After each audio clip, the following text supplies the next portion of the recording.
Chceš vedieť, ako uloviť super lacné letenky na sezónu 2026? Kde a ako hľadať letenky? A prečo sú teraz letenky za najlepšiu cenu? Pozrieme sa na letecké portály, reálne ceny, konkrétne destinácie a prečo sa oplatí kupovať letnú dovolenku už v zime. Tak poďme na to. Ešte predtým, ako sa pustíme do hľadania leteniek za pár euro, nezabudni mi dať like a odber. Nech ti neujdu ďalšie zaujímavé videá zo sveta. Na začiatok si povedzme, prečo sú letenky už teraz také lacné. Po prvé, letecké spoločnosti spúšťajú letné akcie už v zime a na jar, aby mali istotu, že budú mať lietadla plné ešte pred hlavnou sezónou. Radšej predajú lacnejšie skôr, než by mali riešiť prázdne sedadla v lete. Zároveň majú veľa nových liniek a lietadiel, ktoré musia lietať, a tak je pre nich lepšie predať letenku aj za 20 eur. Po druhé, porovnávače leteniek ako Skyscanner alebo Pelican často zobrazujú spiatočné ceny leteniek už o 20 eur, hlavne keď si flexibilný s dátumami a ak si berieš iba príručnú batožinu. Čiže tieto lacné lety nezahŕňajú podpalubnú batožinu. A po tretie, pomáha tomu aj fakt, že konkurencia medzi nízkonákladovkami je obrovská. Ryanair, Wizz či EasyJet si navzájom berú cestujúcich a predbiehajú sa v akciách. Či už pozeráš na Skyscanner, Pelican alebo ideš priamo na stránky aeroliniek ako Ryanair či Wizz, akcie sú vonku a stoja za pozornosť. A teraz poďme na to najhlavnejšie. 3 destinácie, ktoré sa podľa mňa oplatí kúpiť už dnes, ak plánuješ cestovanie v roku 2026. Prvá destinácia je Londýn. Na Pelikáne tu momentálne nájdete spiatočnú letenku už od 51 eur, čo je na Londýn fakt super cena. Pri výbere leteniek si treba ale dať pozor na jednu dôležitú vec. Doplnkové služby.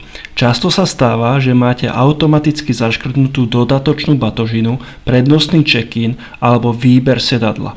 Na prvý pohľad to vyzerá nenápadne, ale práve tieto položky vám vedia dosť výrazne navýšiť finálnu cenu leteniek.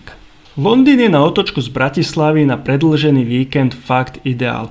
Let tu trvá niečo vyše 2 hodín. Ráno odletíš z Bratislavy a na obed už stojíš v centre mesta s kávou v ruke a máš pred sebou pár dní úplne iného sveta.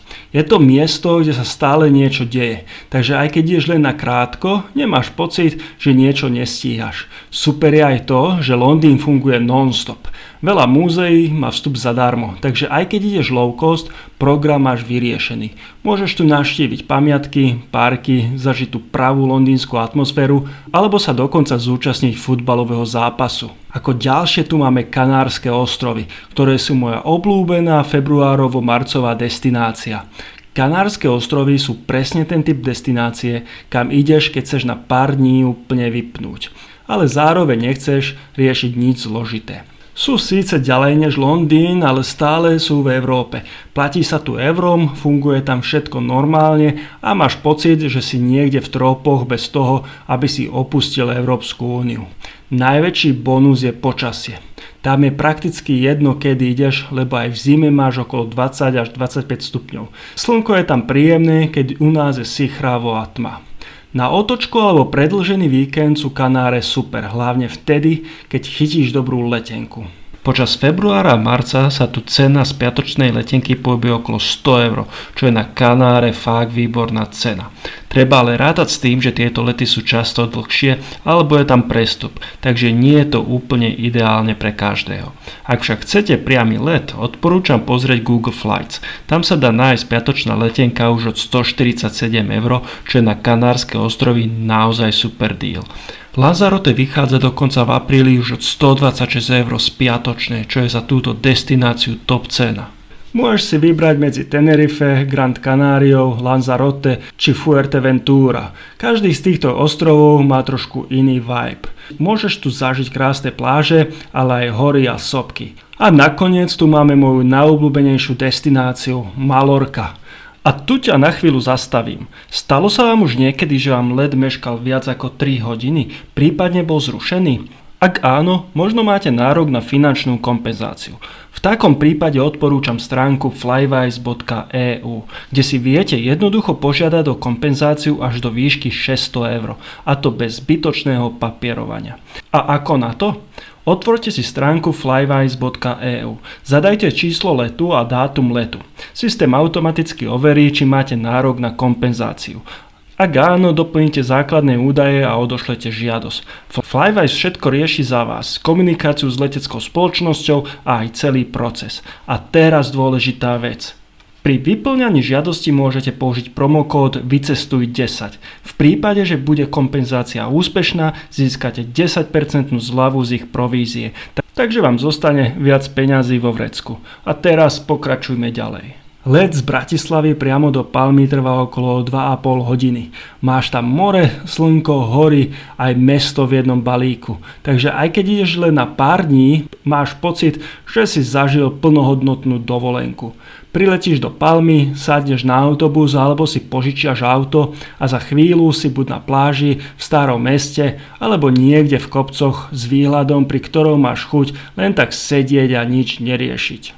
Veľká výhoda Malorky je, že nepôsobí ako jedna veľká turistická pasca. Ak vieš, kam ísť. Áno, sú tam rezorty a rušné oblasti, ale stačí sa trochu vzdialiť a zrazu máš pokoj, lokálne reštaurácie, malé pláže a autentickú atmosféru. A najlepšie na tom je, že letenky nie sú vôbec drahé, ak sleduješ akcie a pozeráš v správnom čase. Na Malorku vždy používam Google Flights, hlavne preto, že si tu viem vybrať dátumy presne podľa seba a nemusím sa prispôsobovať pevným termínom. Momentálne je tam v apríli brutálna ponuka, spiatočná letenka len za 34 €, čo je na Malorku úplný top. Takže áno, ak si búkneš letenku trochu v predstihu alebo si flexibilný s dátumami, dá sa ísť na Malorku za cenu porovnateľnú s výletom do Londýna či Barcelóny.